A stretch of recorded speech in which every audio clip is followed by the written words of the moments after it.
कृष्णाय वासुदेवाय हरये परमात्मने प्रणतः क्लेशनाशाय गोविंदाय नमो नमः। श्री परमात्मने नमः।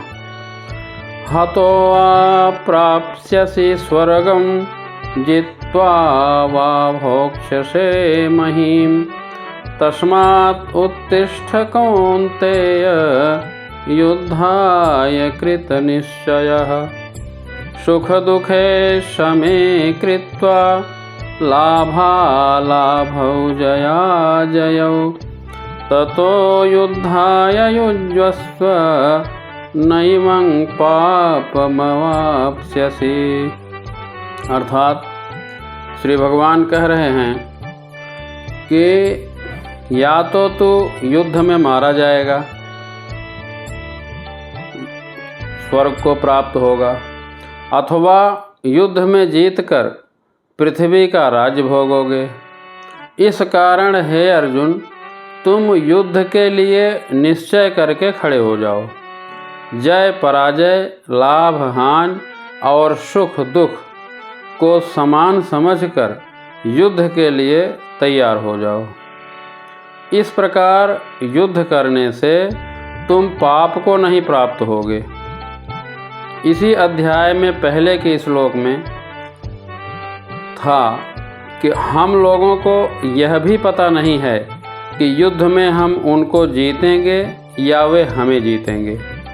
अर्जुन के इस संदेह को लेकर श्री भगवान यहाँ स्पष्ट कहते हैं कि अगर युद्ध में तुम कर्ण आदि के द्वारा मारे भी जाओगे तो स्वर्ग को चले जाओगे, और अगर तुम्हारी जीत हो जाएगी तो यहाँ पृथ्वी का राज्य भोगोगे।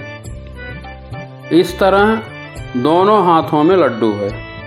मतलब युद्ध करने से तुम्हारा दोनों तरफ से लाभ ही लाभ है, और युद्ध न करने से दोनों तरफ से हानि ही हानि है। अतः तुम्हें युद्ध के लिए तैयार हो जाना चाहिए। श्री भगवान कहते हैं, जब मैं संधि प्रस्ताव लेकर कौरवों के पास गया था तब माता कुंती ने तुम्हारे लिए यही संदेश भेजा था कि तुम युद्ध करो। अतः तुम्हें युद्ध से भागना नहीं चाहिए। अर्जुन का युद्ध न करने का निश्चय था और श्री भगवान ने युद्ध करने की आज्ञा दे रहे हैं। इससे अर्जुन के मन में संदेह है कि युद्ध करना ठीक है कि न करना ठीक है। इसलिए श्री भगवान कहते हैं कि तुम युद्ध करने का निश्चय कर लो, उसमें संदेह मत रखो। यहाँ श्री भगवान के कहने का मतलब है कि मनुष्य को किसी भी हालात में प्राप्त कर्तव्य का त्याग नहीं करना चाहिए, बल्कि उत्साह और तत्परता पूर्वक अपने कर्तव्य का पालन करना चाहिए। कर्तव्य पालन करने में ही मनुष्य की भलाई है, क्योंकि धर्म का पालन करने से लोक परलोक दोनों सुधर जाते हैं। अर्जुन को यह आशंका थी कि युद्ध में अपने ही परिवार को मारने से हमारे को पाप लग जाएगा। पर श्री भगवान यहाँ कहते हैं कि पाप का कारण युद्ध नहीं है, बल्कि अपनी कामना है। अतः कामना का त्याग करके तुम युद्ध के लिए खड़े हो जाओ। युद्ध में सबसे पहले जय और पराजय होती है। जय पराजय का परिणाम होता है, लाभ और हानि तथा लाभ हानि का परिणाम होता है। सुख और दुख जय पराजय में और लाभ हानि में सुखी दुखी होना तुम्हारा उद्देश्य नहीं है।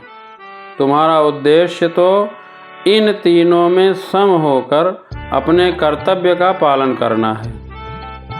युद्ध में जय पराजय, लाभ हानि, सुख दुख तो होंगे ही। अतः तुम पहले से ये विचार कर लो कि मुझे तो केवल अपने कर्तव्य का पालन करना है। सकाम और निष्काम दोनों ही भावों से अपने कर्तव्य कर्म का पालन करना आवश्यक है। जिसका सकाम भाव है उसको तो कर्तव्य कर्म करने में आलस्य प्रमाद बिल्कुल नहीं करना चाहिए। तत्परता से अपने कर्तव्य कर्म का पालन करना चाहिए। जिसका निष्काम भाव है, जो अपना कल्याण चाहता है, उसको भी अपने कर्तव्य का पालन करना चाहिए। सुख आता हुआ अच्छा लगता है और जाता हुआ बुरा लगता है, तथा दुख आता हुआ बुरा लगता है और जाता हुआ अच्छा लगता है। अब इनमें कौन अच्छा है और कौन बुरा है, अर्थात दोनों ही समान हैं, बराबर हैं। इस प्रकार सुख दुख में समबुद्धि रखते हुए तुम्हें अपने कर्तव्य का पालन करना चाहिए। यहाँ पर पाप शब्द पाप और पुण्य दोनों का वाचक है, जिसका फल है स्वर्ग और नरक की प्राप्ति रूप बंधन, जिससे मनुष्य अपने कल्याण से वंचित रह जाता है और बार बार जन्मता और मरता रहता है। श्री भगवान कहते हैं कि हे अर्जुन, समता में स्थित होकर युद्ध का कर्तव्य कर्म करने से तुम्हें पाप और पुण्य दोनों बांधेंगे।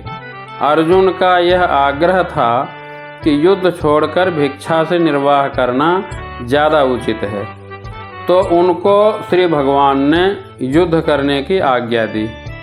और उद्धव जी के मन में श्री भगवान के साथ रहने की इच्छा थी, तो उनको पहाड़ों में तपस्या करने को भेज दिया। इसका मतलब यह हुआ कि अपने मन का आग्रह छोड़े बिना कल्याण नहीं होता। जय श्री कृष्ण।